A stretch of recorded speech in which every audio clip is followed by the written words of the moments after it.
अरविंद सिंह चंदेल जी बार बार कहते हैं, मैं तो ये कहता हूँ कितने ईमानदार होते तो भ्रष्टाचार का जड़ है कि आज 25 साल से एनसीएल का जमीन का मुआवजा पाने के बाद भी जमीन पर कब्जा किए हुए हैं। नवानगर में इतने हरिश्चंद है, गाड़ी रोड पर खड़ा नहीं करते, किसी को आवागमन में अवरुद्ध पैदा नहीं करते, छोड़ देते, तब मैं जानता है कि दूसरे के ऊपर आरोप लगाते हैं। मैं तो कहता हूं कि ये बड़े नेताओं के आसार पर तमाम गाड़ियां लगवाई एनसीएल की ठेका पर।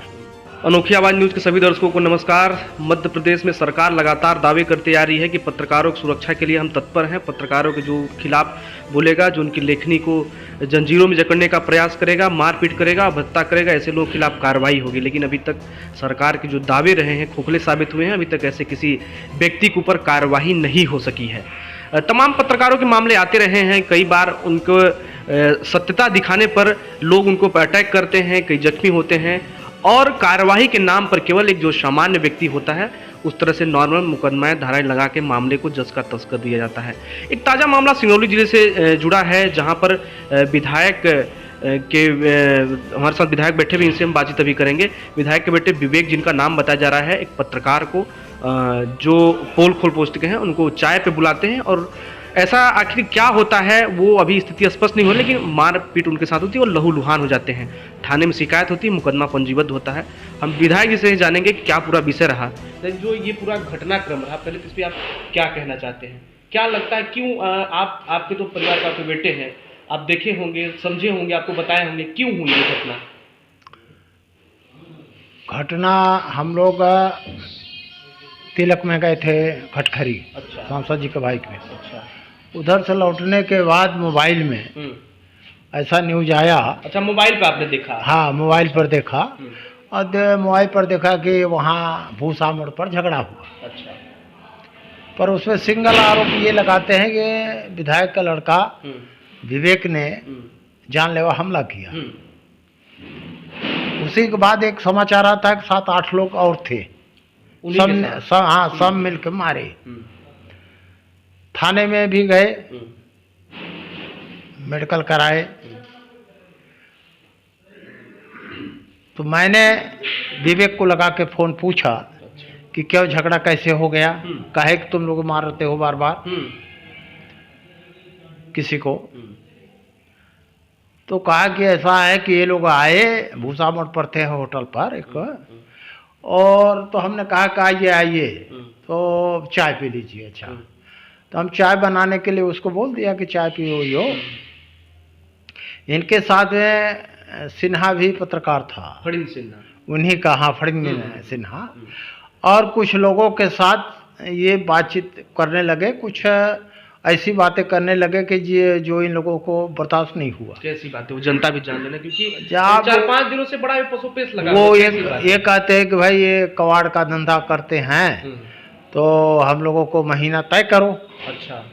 महीना तय करो और अभी भी दो कुछ। अच्छा।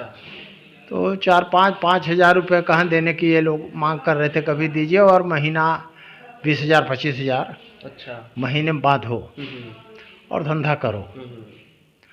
इसी बीच में सिन्हा और बोला कि नहीं दोगे तो फिर चलेगी नहीं, ऐसा वैसा होगा। अच्छा। तो बोले नहीं पिएंगे तुम लोगों की चाय, देखते हैं कैसे धंधा चलते हो।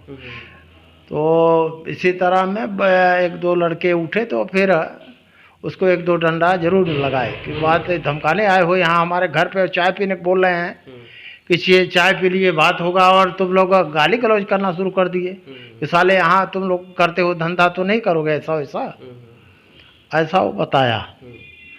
तो हमने कहा था, बोले हम भी थाने गए थे। अच्छा। और थाने जाके मैंने टीआई को बताए कि साहब इस तरह का ये लोग गए थे, इस तरह से हुआ झगड़ा, और वहाँ पर 2-4 लड़के थे, तो उन्होंने मंगाया, मैं तो बीच बचाव किया। अच्छा। पर हमने कहा नहीं, समाचार में तुम्हारा ही नाम मारा, तो कहा बता दें वीडियो लिए हो तो कि हमने मारा।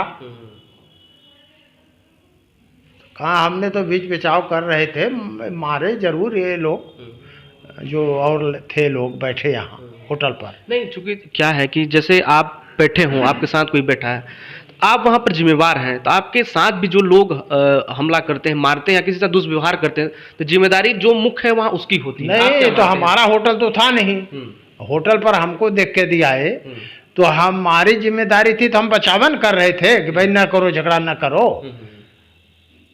और कोयला कबाड़ का पेपर छापते हैं और चलाते हैं।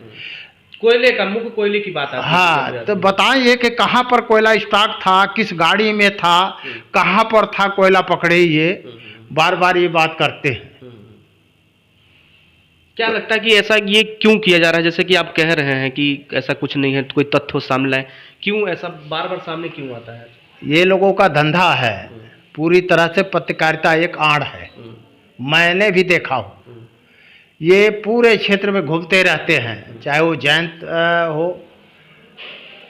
एक बार झगड़ा हुआ था, आपको मालूम होगा, मारे थे इसको। इंडियन ऑयल के जो ठेकेदार ट्रांसपोर्टिंग का काम लिया था, उसके साथ इन लोगों को मारपीट हुई थी जयंत में। और महीना ये बांधते फिरते हैं, धंधा जितना भी है खुद कराते हैं। सरकारी ज़मीन में अभी बूढ़ी माई रोड पर वार्ड क्रमांक 5 में लंबे चौड़े मकान तमाम बनाए। पत्रकारिता तो बहुत लोग करते हैं, हम लोग तो उनका सम्मान करते हैं। और किसी भी लड़के को ये इजाज़त नहीं है कि किसी के साथ लड़ाई झगड़ा मार नहीं। तो जो ये पूरे घटनाक्रम रहा, अभी आप कुछ देर पहले भी कह रहे थे, हम लोग भी देखें कि जो आपके पुत्र हैं, विवेक उनका नाम है शायद, कई लोगों से ऐसे उलझते रहते हैं। घटनाओं की घटना, पहले मैं घटना 2-3 याद दिला दूं। आपके भाजपा के मंडल अध्यक्ष के ऊपर मारपीट हुआ, गाड़ी उड़ी तोड़े गए, आपके संज्ञान में आया होगा, क्या उसमें कैसे था, पीछे इंटर नहीं, कोई नहीं जानता। ये है एक था गेंदालाल जो है, इसमें भी नाम आया उसका, पजरेह का रहने वाला है, समझ रहे हैं।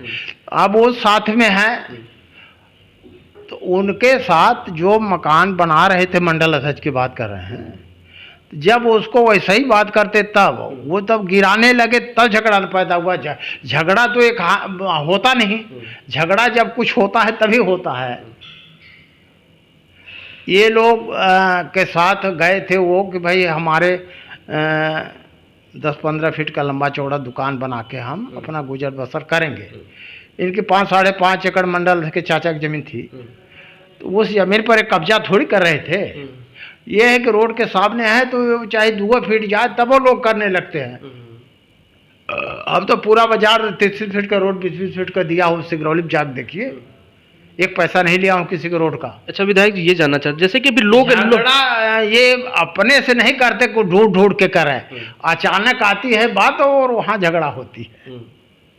अभी कांग्रेस ने एक प्रेस कॉन्फ्रेंस किया था, वो शिक्षा और संस्कार पे सवाल उठ रही है कि विधायक जी ने ऐसा शिक्षा और संस्कार दिया है, और उनका ये भी कहना है कि वो खुलकर सामने नहीं आते लेकिन पीछे से बैटिंग करते हैं, पीछे रहते हैं। आप कितना सही मानते हैं उनके आरोपों को? देखिए, मेरे 70 साल की उम्र हो रही है, मैं निष्पक्ष व्यक्ति हूँ, और मैं तो ये कहता हूँ जितने राजनीतिक दल के कांग्रेस वाले हैं, हमेशा ये फंसाने का ही काम किए। हमको फंसाते फंसाते नहीं फंसा पाए, लड़कों को इधर से उधर से घुमा के कांग्रेस के लोगों ने कई बार फंसाए। आज जो कहते हैं ना, इनकी कहीं न कहीं बैकिंग रहती है। अब ये लड़के लोग समझ नहीं पाते, पर मैं ये कहना चाहूँ, मेरा कोई इस तरह का पीछे के राजनीति ही नहीं करता। और आप भी जाने होंगे, मैं विधायक होने के बाद उन लोगों पर मुकदमा लागू होता है, मैं कभी थाने नहीं गया, न फोन किया। ऐसा इंसान ये लोग नहीं हैं। अरविंद सिंह चंदेल जी बार बार कहते हैं, मैं तो ये कहता हूँ, कितने ईमानदार होते तो भ्रष्टाचार का जड़ है कि आज 25 साल से एनसीएल का जमीन का मुआवजा पाने के बाद भी जमीन पर कब्जा किए हुए हैं। नवानगर में इतने हरिश्चंद है, गाड़ी रोड पर खड़ा नहीं करते, किसी को आवागमन में अवरुद्ध पैदा नहीं करते, छोड़ देते, तब मैं जानता है कि दूसरे के ऊपर आरोप लगाते हैं। मैं तो कहता हूं कि ये बड़े नेताओं के आसार पर तमाम गाड़ियां लगवाई एनसीएल की ठेका पर, और ये तो एक जनरल बात है नहीं। और नवानगर के में कोई चुनाव के समय की बात भी आप करिए तो दंडात्मक बातें करते हैं कि कोई इधर कार्यालय नहीं खुलेगा, कोई यहाँ वोट नहीं मांगेगा। कौन कहता है सर? ये अरविंद सिंह चंदेल जी की बात है। उनके भाई की बात है। दो सवाल, जैसे कि हम लोग विषय थोड़ा हटके जा रहे हैं, लेकिन दो सवाल है, दो मैं करूं, फिर आप अपनी बात रखिए। सवाल ये है कि आप कह रहे हैं कि 25 सालों से वो अतिक्रमण करें मुआवजा, तो सरकार तो आपकी है, जिम्मेदारी किसकी बनती है? रोड पे वो गाड़ी खड़ी करते हैं, ये भी अगर आप आवाज उठाते, बोलते, आप भी तो खुल के नहीं बोलते। जब वो आपको ललकारेंगे, आपके खिलाफ बोलेंगे, तब आप बोलते हैं, फिर इसको कितना निष्पक्ष? बात इतना है कि व्यवहारिक बात है कि नवानगर को मुआवजा जमीन का दिया गया पर उजाड़ा किसी को नहीं गया। सुनिए बात, यह व्यवहारिक बात है। पर ये कहते हैं, तब बात आज मैं कह रहा हूं कि अपने आप को ये कहते हैं कि इस तरह का नहीं करना चाहिए। कोई भी अपने लड़के को गलत काम करने की सलाह नहीं देगा विधायक जी। और मैंने एक बात और भी कहा, पहले भी मीडिया से कहा था कि यदि वो गलत करते हैं लड़के, मुकदमा होता है, चालान होता है, हम कभी न जमानत कराने आए। इंसानियत की बात है, पता लगा कि बताएं हमें आप लोग। आपकी जानकारी में हमारे बैग से पीछे होता तो हम दौड़ते ना। मैंने कभी नहीं आया कि जेल जाना है। आपकी जानकारी में ऐसे कितने मुकदमे होंगे आपके बेटे के ऊपर, आपके संज्ञान में होंगे जो?